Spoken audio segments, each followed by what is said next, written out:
eux, vont être importants dans la motricité, notamment automatique. On va le voir tout à l'heure. Tout d'abord, on va reprendre des définitions. Ces noyaux gris, les ganglions de la base, basal ganglia dans la littérature anglo-saxonne, ganglion de la base, basal ganglia, eh bien, on va les séparer sous la forme de ces masses grises qu'on appelle striatomes. On définit dans le striatome une partie qui est très ancienne et qui est l'archéostriatome. L'archéostriatome, on n'en parle plus, ça va être l'amygdale. Donc l'amygdale, moi, je vous en reparlerai dans le système limbique. Donc je laisse tomber. Ensuite, on va voir le paléostriatome. Le paléostriatome, c'est le globus pallidum, globus pallidus, interne et externe. Donc, vous savez où c'est en vert ici. J'ai l'interne et l'externe. Et vous savez qu'il est d'origine diencéphalique. Enfin, vous avez le néostriatome. Ça, c'est la partie la plus récente, en marron. Et vous savez que c'est le noyau codé et le putamen, en marron ici, qui avaient la même origine embryologique et qui se sont séparés parce que la capsule interne, en fait, je suis en gros, alors attendez, la capsule interne s'est formée et a scindé, en fait, le néostriatome en deux parties, en dedans le noyau codé qui suit le ventricule, et en dehors le putamen qui suit personne, parce que le putamen est sur l'axe de rotation de l'hémisphère, et donc il a une forme banale, enfin c'est la base de la pyramide, noyau lenticulaire. Bon, voilà. Alors, je rappelle donc que le noyau lenticulaire, il est à cheval entre du néostriatome, le putamen, et du paléostriatome, le globus pallidus. C'est l'ensemble des deux, le néo et le paléo, qui forment ici le noyau lenticulaire. D'accord? Voilà pour les définitions. Bon. C'est les retardataires, ils passent pas inaperçus, les pauvres. Alors voilà, nous, dans le synoptique général, le premier cours a étudié la voie corticospinale, corticonucléaire. Le deuxième cours a étudié les relations du cervelet de la moelle, du cervelet du noyau vestibulaire et du cervelet et du cortex. Et le dernier cours étudie ici le rôle des noyaux gris, qui sous-tend l'activité, en fait, du cortex cérébral. Alors là, je vais passer assez vite parce que vous connaissez très bien la morphologie de tout ça. On va parler du noyau codé. Quelles sont les structures en jeu dans le néostriatome? Le néostriatome, eh bien, c'est le noyau codé. Vous rappelez que le noyau codé en orange a une tête volumineuse, un corps, une queue, il y a une forme codée, et le noyau codé longe le ventricule latéral. D'accord? Toujours. Vous vous rappelez que le noyau codé, il est sur le thalamus. En bleu ici, le thalamus. Et le noyau codé, il passe par-dessus. Il est sur la face dorsale. Le noyau lenticulaire, là c'est pareil, je fais vite. Vous vous rappelez que le noyau lenticulaire, c'est putamen plus globus pallidus. Et séparé, donc voilà, par une petite lame blanche. Bon, donc on va passer sur tout ça, vous connaissez parfaitement. Par contre, je rappelle qu'on va être obligé de parler de deux noyaux qui vont intervenir dans les boucles de régulation. Et là, c'est important, c'est la maladie de Parkinson, là, en plus. C'est le locus niger, d'abord. Et vous voyez que le locus niger, on l'avait déjà dessiné correctement avant, en disant que ce locus niger a deux parties. Une partie qu'on va appeler réticulaire, réticulata, pars réticulata, la partie réticulaire. Et cette partie réticulaire, elle est GABAergique, donc ça c'est tout à fait important. Et on va la rapprocher énormément sur le plan fonctionnel au globus pallidus interne, GPI. Globus pallidus interne, GPI. Par contre, l'autre partie du locus niger, qu'on appelle la partie compacte, pars compacta, la partie compacte, C comme compact, elle est très importante puisque les neurones qui la constituent sont des neurones dopaminergiques qui fonctionnent à la dopamine. Or, c'est la disparition de ces neurones dopaminergiques qui entraîne en réalité la maladie de Parkinson. Donc, une partie GABA la partie réticulaire, une partie dopaminergique, la partie compacte, et on va en avoir besoin, bien sûr, tout à l'heure. Un autre noyau qui, comme le locus niger, est un noyau mésencéphalique. Hein, le locus niger était mésencéphalique. Eh bien, un autre noyau un autre noyau qui n'est pas mésencéphalique, justement, c'est un noyau diencéphalique maintenant, le noyau sous-thalamique. Alors, c'est un noyau diencéphalique. Vous vous rappelez, on avait défini dans le troisième ventricule, dans le diencéphale, on avait défini thalamus, hypothalamus, sous-thalamus. Donc c'est bien dans le sous-thalamus qu'on va retrouver le noyau sous-thalamique.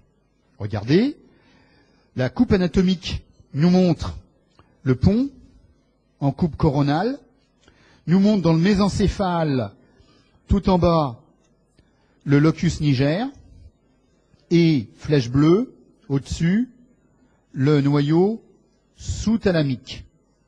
Au-dessus, hein, et en dessous du thalamus, évidemment, le noyau sous-thalamique. C'est un peu comme un guidon de vélo avec le frein.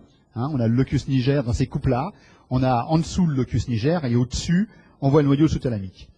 Les séquences IRM pondérées en T2, bon là c'est une séquence un peu particulière, nous montrent très bien cette anatomie des deux niveaux, hein, le noyau sous-thalamique et le noyau, le locus niger, qu'on voit en dessous. Voilà, le locus niger qu'on voit en dessous. Eh bien, c'est important puisque dans le traitement de la maladie de Parkinson, certains cas uniquement, évidemment, des cas très graves qui ne répondent pas au traitement ou ne répondent plus au traitement, on est amené actuellement à implanter des électrodes intracérébrales qui vont stimuler cette région, en fait pour l'inhiber, mais vous savez, ça dépend des modalités de stimulation, la fréquence, l'amplitude, etc. Soit ça excite, soit ça inhibe, ça dépend donc de ces modalités électriques. Eh bien, on implante à demeure des électrodes dans ces deux noyaux sous-thalamiques, une électrode comme ça et une électrode comme ça, qui traverse tout le cerveau. On implante un stimulateur sous la peau, et à ce moment-là, on a un effet extrêmement puissant de cette inhibition. Je vais vous en parler tout à l'heure. Le noyau sous-thalamique est un noyau excitateur glutamatergique, et ça aussi c'est excessivement important. Enfin, dernière chose, concernant le striatum, c'est-à-dire le noyau codé, le putamène. En fait, nous aujourd'hui, on va parler que de la partie supérieure, dorsale. Mais en fait, il y a une partie inférieure, ventrale, et cette partie ventrale, c'est le nucléus accumbens. Cette partie ventrale, on en aura besoin quand on va travailler sur le système limbique, plus tard. Donc aujourd'hui, je ne regarde que le striatum dorsal, c'est-à-dire le noyau codé et le putamène, tout simplement. Voilà. Alors l'imagerie, bon, vous connaissez, donc je ne vais pas refaire. On a fait toutes les coupes, donc là on n'a pas trop le temps. Et on va regarder qu'est-ce qu'on a comme neurones dans ces noyaux gris. Parce que c'est important pour comprendre le fonctionnement. Il y a deux types de neurones dans le striatum. Ici, on est toujours dans le néostriatum, c'est-à-dire dans le noyau codé et dans le putamène. Il y a deux types de neurones. Les neurones qui vont se projeter plus loin sur un autre noyau, qu'on appelle les neurones de projection. Eh bien, ce qu'il faut retenir, c'est que toutes ces structures, elles sont GABAergiques. Elles sont inhibitrices, toutes GABAergiques. Il n'y aura que le noyau sous-thalamique qui est excitateur. Toutes les autres sont inhibitrices, GABA. En fait, c'est un petit peu plus compliqué, dans la mesure où, avec le GABA, vous avez une autre substance qui est colocalisée, un neuropeptide qui est colocalisé, et qui peut être l'enképhaline, la dynorphine, bon, peu importe. Vous avez donc un neuromédiateur qui est un neuropeptide qui est colocalisé. Et en fait, il y aura plusieurs voies parallèles, qui sont un peu différentes, donc biochimiquement. Voilà. Alors ça, ce sont les neurones de projection, tous inhibiteurs avec des variantes de neuropeptides colocalisés. Par contre, à l'intérieur du noyau codé, du putamène, il y a des interneurones. Or, ces interneurones, eux, ils sont cholinergiques pour la plupart. Et ça, c'est très intéressant, parce que dans la maladie de Parkinson, il y aura bien sûr toujours autant d'interneurones, il y a moins de dopamine, mais il y a toujours autant d'interneurones énergiques, donc il y a une hypercholinergie relative. C'est pour ça que pour certains patients, on peut être amené de prescrire des anticholinergiques qui vont bloquer ce déséquilibre. Il y a trop d'acétylcholine par rapport à la dopamine qui, elle, a chuté, s'est effondrée. Hein, une hypercholinergie relative, simplement. Parce qu'il y a des interneurones cholinergiques à l'intérieur de ces noyaux. Alors, bien sûr, il y a aussi des interneurones GABA, évidemment. Alors, ensuite, on a essayé de regarder, justement, les caractéristiques biochimiques de ces noyaux. Alors, par exemple, si on fait un marquage à l'acétylcholinestérase, hein, on va voir que le marquage, la réactivité, n'est pas homogène. Et on va trouver des zones où c'est beaucoup moins marqué, où l'activité acétylcholinestérasique est plus faible. Donc il y a une hétérogénéité sur le plan de l'acétylcholine, hein, il y a une hétérogénéité dans le noyau codé et dans le putamène. Ce qui a permis de définir un fond, qu'on appelle la matrice, un fond très cholinergique, la matrice, et puis des petits îlots qui le sont moins, qu'on va appeler les striosomes. Du coup, les gens, dans les labos, ont fait des recherches et ont montré que les connexions de la matrice ne sont pas les mêmes que les connexions des striosomes. Donc ça indique que les connexions des noyaux gris, de manière globale, sont massivement parallèles. Hein, il y a des infos qui vont passer par les striosomes, hein, et d'autres, pas les mêmes, qui vont passer par la matrice. Donc déjà, il y a un traitement parallèle des informations, hein, qui viennent du cortex, qui retournent au cortex d'ailleurs, évidemment, parce que c'est le rôle en fait. Hein. Cortex, on l'a vu tout à l'heure, cortex, noyau et retour au cortex, via le thalamus évidemment, puisque c'est ça qu'on fait aujourd'hui. Bon, voilà. Donc au total, une situation assez complexe, avec de multiples canaux qui viennent du cortex, qui traversent les noyaux gris en parallèle, et qui vont remonter au cortex par le biais du thalamus. Alors, on va voir ces connexions. Ce sont ces boucles cortex, noyau gris, cortex. Donc, on va bien placer le dessin. Et le mieux, effectivement, c'est d'avoir ces schémas. Donc, vous les avez effectivement, parce que le schéma général, attention, il y en a plusieurs, hein, je pense que c'est la page 66, c'est ça. Donc, le schéma général, lui, c'est quand tout marche. Et après, je vais décliner dans le cas du Parkinson, dans le cas du balisme, etc. Regardons le schéma général. Tout là-haut, j'ai mon cortex cérébral avec les aires motrices et prémotrices. Le cortex cérébral. En dessous, j'ai mis ici putamène noyau codé, c'est-à-dire le néostriatum. Hein. Ça, c'est le néostriatum, bien sûr. Donc en rouge, j'ai mis toutes les neurones GABAergiques, les neurones inhibiteurs. Ils sont en rouge. L'intensité, la largeur indiquant de combien ils inhibaient. Parce que si eux-mêmes ils sont inhibés, ben, ils vont inhiber moins, évidemment. En vert, j'ai mis tout ce qui excite. Ensuite, j'ai séparé le globus pallidus, puisque GPE, c'est le GP externe, un globus pallidus externe. Hein, je l'ai séparé du globus pallidus interne. Car on va voir que ce globus pallidus interne, tout en bas, c'est en quelque sorte le système de sortie des noyaux gris. Hein, c'est un peu le gicleur du système. Mais avec lui, vous avez ici en même temps la partie réticulaire du locus niger. Donc locus niger, partie réticulaire, qui a la même fonction et les mêmes connexions approximativement. Hein, voilà. Bon. Et puis, ensuite, j'ai mis la cible de tout ce système qui est le thalamus. Le thalamus, vous savez que le thalamus, c'est un complexe nucléaire, et parmi les noyaux thalamiques, il y en a un qui est important, qui est le VLA, hein, le ventrolatéral, donc qui reçoit ces connexions.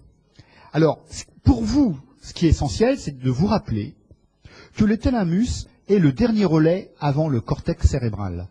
Tout ce qui arrive au cortex cérébral, habituellement, passe par le thalamus. Donc des fibres thalamo-corticales. Donc il y a des millions de fibres thalamo-corticales qui viennent soutenir l'activité du cortex cérébral, un tonus thalamo-cortical. Ça, c'est très important. C'est la flèche verte qui part du thalamus et qui est en train d'influencer toute cette activité corticale ici, voilà. Et tout le jeu de ces noyaux, c'est dire, voilà, je vais essayer de contrôler mon thalamus. Je prends un thalamus tout seul, je mets une électrode dedans, on entend ça crépite. Parce que ces noyaux ont une activité spontanée. Le problème, ça va être de savoir de combien je module l'activité spontanée. Ou bien j'ai mon noyau qui crache tout seul sans contrôle et boum, ça s'emballe. Vous allez voir que c'est toutes les maladies avec les mouvements anormaux ou les grands mouvements baliques dont je vous ai déjà parlé, ou les syndromes Corée, on verra ça. Soit au contraire, je bloque mon thalamus et à ce moment-là, toute l'activité du cortex s'effondre et je suis dans un syndrome parkinsonien avec la rigidité, et puis bon, il y a un petit tremblement en plus, mais une espèce de blocage, une akinésie caractéristique de ces syndromes. Et comme vous allez voir, on va s'apercevoir que ou bien on est dans un domaine qui produit du mouvement, les mouvements anormaux, et on a alors une hypotonie qui va avec, ou bien on est dans des syndromes où on a une raideur, enfin on a une akinésie, on n'a pas de mouvement, mais avec, on a une hypertonie. C'est un peu logique, Quand le tonus monte, il n'y a plus de mouvement. Quand le tonus baisse, il y a plein de mouvements. Enfin, c'est pas une relation de cause à effet du tout, mais c'est qu'on a les deux en même temps. Quand il y a du mouvement, pas de tonus. Quand il y a blocage du mouvement, il y a une hypertonie en même temps. Voilà. Alors, là-dessus, il y a deux noyaux qui viennent contrôler tout ça. Le premier noyau, c'est la partie compacte du locus niger, et le deuxième noyau, c'est le noyau sous-thalamique. Alors regardons maintenant comment ça fonctionne. Eh bien, c'est Delon dans les années, une vingtaine d'années à peu près, qui a montré qu'il y avait en fait deux grandes voies principales. Bon, c'est plus compliqué maintenant, mais là c'est l'essentiel. Deux grandes voies qui contrôlent votre motricité à ce niveau-là. La première voie, on va l'appeler la voie directe. La voie directe, qu'est-ce que c'est? Eh bien, le cortex cérébral va exciter le néostriatum. Très bien. Excitation du néostriatum. À partir de là, qu'est-ce que j'excite? J'excite des neurones GABAergiques. C'est les neurones de projection qu'on a vus tout à l'heure. Voilà. Et ces neurones GABAergiques sont excités. Ils se projettent sur quoi? Ils se projettent sur le pallidum interne.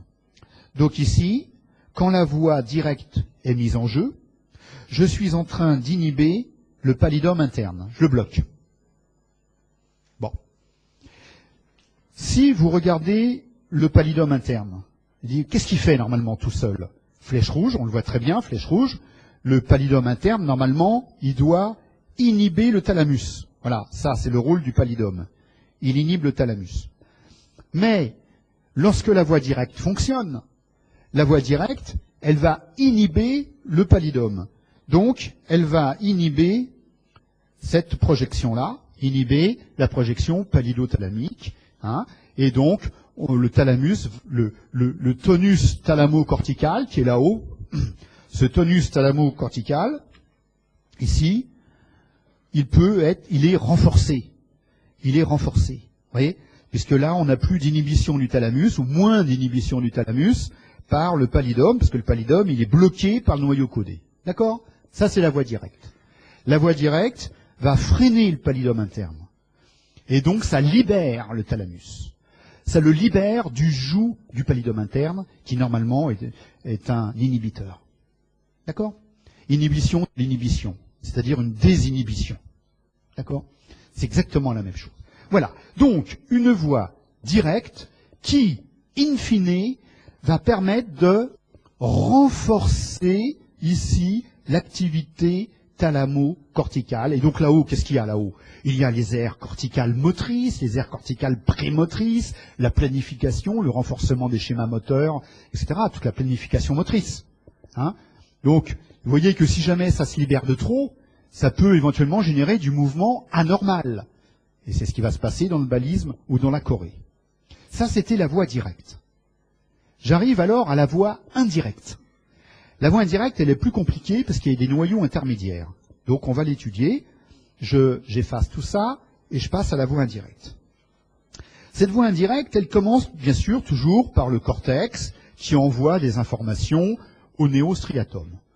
Alors tout ça c'est très organisé, hein. Telle région du lobe frontal, sur telle partie du noyau codé, sur la tête, sur le corps, etc. Enfin, c'est très organisé. On excite. On excite quoi? On excite des neurones GABAergiques de projection du néostriatum comme d'habitude. Ces neurones de projection, au lieu d'aller sur le système de sortie, le pallidum interne, il va d'abord sur, comme on voit ici, le pallidum externe, GPE. Et il va inhiber le pallidum externe. Donc voilà, ici, ces neurones de projection du putamen qui viennent inhiber le pallidum externe. Alors, pallidum externe, on connaît, c'est du striatum, hein, du paléo, c'est vrai, mais c'est du striatum quand même. Or, vous savez que dans le striatum, il y a des neurones GABAergiques.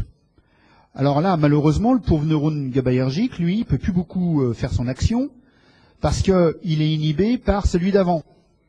Donc ici, on a bloqué le pallidum externe, et donc on baisse l'inhibition du noyau sous-thalamique. Normalement, il est inhibé. Mais là, on a baissé l'inhibition du noyau sous-thalamique. Alors quand je baisse une inhibition, j'arrête une inhibition, c'est une désinhibition, évidemment. Hein. Alors mon noyau sous-thalamique, il est tranquille, il peut agir. Qu'est-ce qu'on a vu tout à l'heure sur le noyau sous-thalamique? On a vu que le noyau sous-thalamique, il était glutamaergique. Le noyau sous-thalamique, donc lui, il peut agir. Alors il y va, hein, il n'est pas inhibé, enfin moins inhibé, il y va, plus, voilà. Et donc il va exciter plus fortement le pallidum interne. Mais en excitant le pallidum interne, ce pallidum, lui, son rôle d'habitude, c'est du paléostriatum. Donc, il contient des neurones GABA, et les neurones GABA du pallidum, c'est de verrouiller le thalamus, inhiber le thalamus. Quand mon noyau sous-thalamique se met à fonctionner très fortement, noyau sous-thalamique, qu'est-ce que je fais? Je bloque, pas du tout. Au lieu de bloquer, au contraire, je renforce.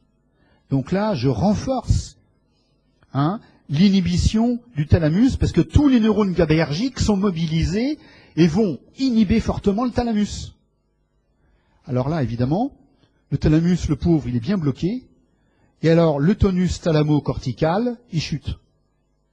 Diminution du tonus thalamo-cortical. Mais à ce petit jeu, on y perd, parce que si jamais c'est pathologique et qu'on inhibe très fortement le thalamus, eh bien on a une akinésie, et on se retrouve complètement bloqué. C'est une akinésie. On ne bouge plus. Hein, et c'est ce qui se passe dans le syndrome parkinsonien, on va le voir tout à l'heure, où l'akinésie est au premier plan. Bon, il y a un tremblement en plus qui malheureusement n'est pas expliqué par ces schémas. Voilà. Alors maintenant, vous me direz, ok, je viens de voir deux voies. La voie directe, donc j'ai mis le pointillé vert, bleu-vert, enfin vert, qui dit, bah ça c'est excitateur, enfin excitateur. La voie directe, elle a tendance à renforcer le tonus thalamo-cortical. Et puis, je viens de décrire la grande voie, les pointillés rouges, la grande voie indirecte, celle qui passe par le pallidum externe, qui, in fine, a tendance à réduire le tonus thalamo-cortical. Voilà. Voilà l'état des choses. Et l'équilibre des deux est géré aussi par le locus niger. Alors on va voir comment. Que fait le locus niger dans ce système? Du moins la dopamine. Et donc dopamine que vous allez donner à vos patients parkinsoniens, du moins le précurseur de la dopamine, parce que la dopamine ne passe pas la barrière hémato-encéphalique, et donc vous êtes totalement inefficace avec la dopamine, il faut donner de la L-dopa qui passe la barrière, qui se transforme ensuite en dopamine et qui peut donc agir sur la cible. Le locus niger, eh bien, va avoir deux actions par la dopamine.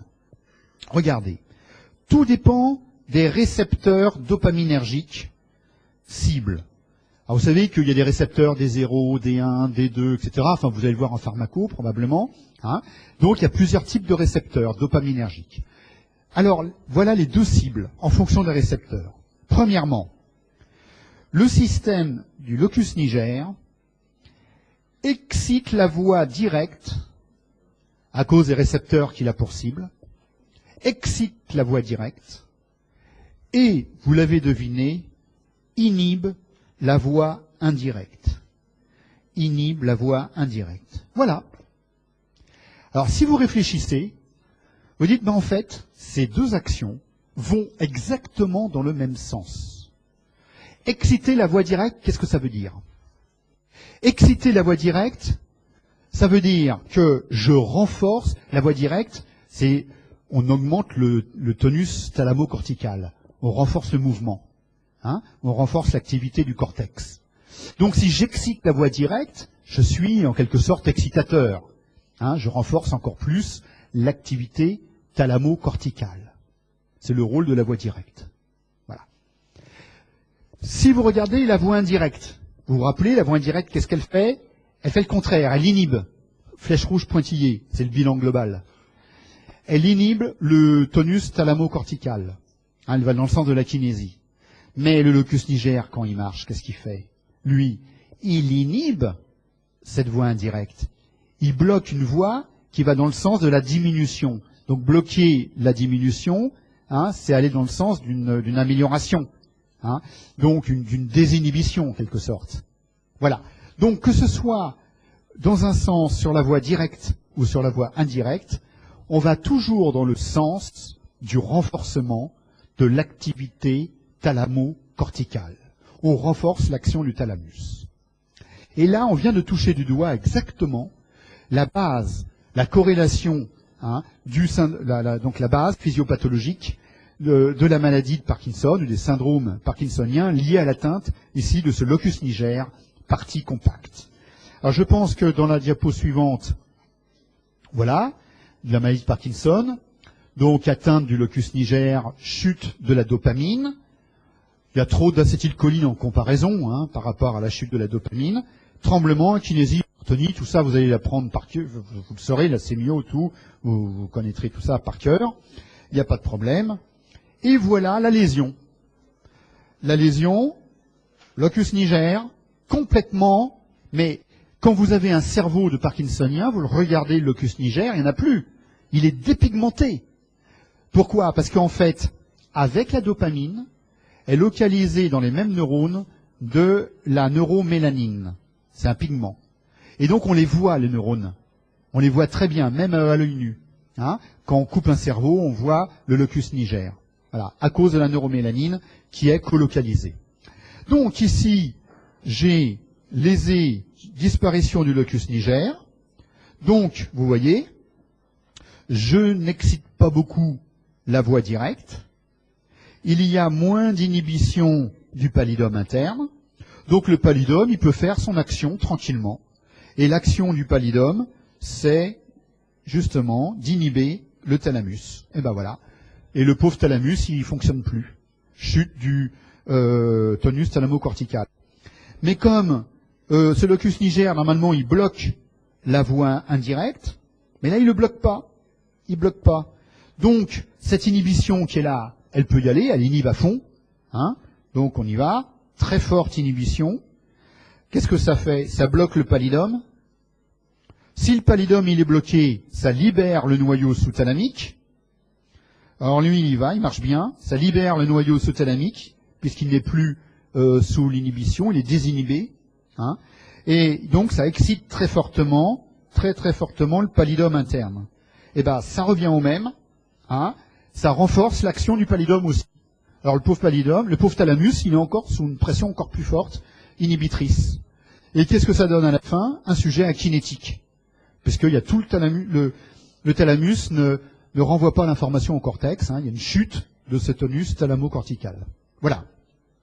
Akinésie, donc, de cette maladie. Or, c'est vrai que maintenant, on peut stimuler le noyau sous-thalamique avec des électrodes. Alors on met 2 électrodes, le stimulateur sous la peau, hein, on met en route et clac, le malade se lève. C'est extraordinaire. C'est vraiment incroyable. Hein. Quand on voit les vidéos, c'est assez phénoménal. Pourquoi? Parce qu'en fait, on bloque l'action avec la stimulation électrique. On stimule, mais on n'excite pas, on bloque. L'idée, c'est de bloquer cette grosse excitation. Si on bloque la grosse excitation, il y aura beaucoup moins d'inhibition derrière. Bon, bah ça y est, c'est bon, la kinésie, elle va disparaître. Vous voyez, c'est un facteur pour éviter la kinésie, pour éviter le blocage du thalamus. Voilà. Voilà pourquoi on utilise ces paramètres de stimulation qui bloquent le noyau sous-thalamique. D'accord ? Maintenant, si vous faites un accident dans le diencéphale, petit accident vasculaire, et clac, le noyau sous-thalamique est lésé, eh bien, qu'est-ce qui va se passer ? Votre noyau sous-thalamique n'excite plus le pallidum. Bon. Alors, normalement, le pallidum, il doit bloquer le thalamus. Si le thalamus n'est pas bloqué, lui, il agit tout seul. Et puis là, il donne des mouvements. Hein, il favorise l'activité corticale. Donc, s'il y a une lésion du thalamus, il y a moins d'activité du pallidum. Moins d'activité du pallidum. Et donc, moins d'inhibition du thalamus. Alors là, le thalamus, du coup, en plus qu'il y a la voie directe qui est en plein dessus, qui l'excite, donc le pauvre thalamus, il donne des bouffées d'excitation sur le cortex, et c'est les mouvements anormaux, les mouvements baliques, à ce moment, qui apparaissent, hein, les grands mouvements qui prédominent aux racines, et qui sont incessants. Ça, c'est le balisme. En général, vous n'avez pas un bibalisme, c'est un hémibalisme en général, la moitié. Hein, ça dépend, c'est le noyau droit, noyau gauche, controlatéral. Voilà. Alors, vous avez les chorées aussi. Vous savez, on parle beaucoup de la chorée de Huntington, qui est une maladie génétique. Hein, on le sait, c'est dramatique, une chorée. Hein, parce que, comme ça commence vers, bon, pas très vieux quand même, vers la cinquantaine, par là, on peut avoir les premiers symptômes. Eh bien, et qu'on sait qu'on a une chance sur deux, les enfants ont une chance sur deux d'avoir la même chose, puisque c'est dominant, vous voyez un peu les dilemmes que ça pose. Et en fait, ça entraîne, une démence, avec le pronostic vital qui est en jeu, c'est des gens qui vont dépérir complètement déments, et en plus des mouvements choréiques, des mouvements anormaux, qui sont liés à l'atteinte essentiellement du noyau codé, néostriatum. Voilà. Donc, là, comment ça se passe ici ? Atteinte de la voie indirecte. Alors, même topo, puisque j'ai une atteinte ici de la voie indirecte, le pallidum externe, lui, peut agir. Son action, c'est inhiber le noyau sous-thalamique.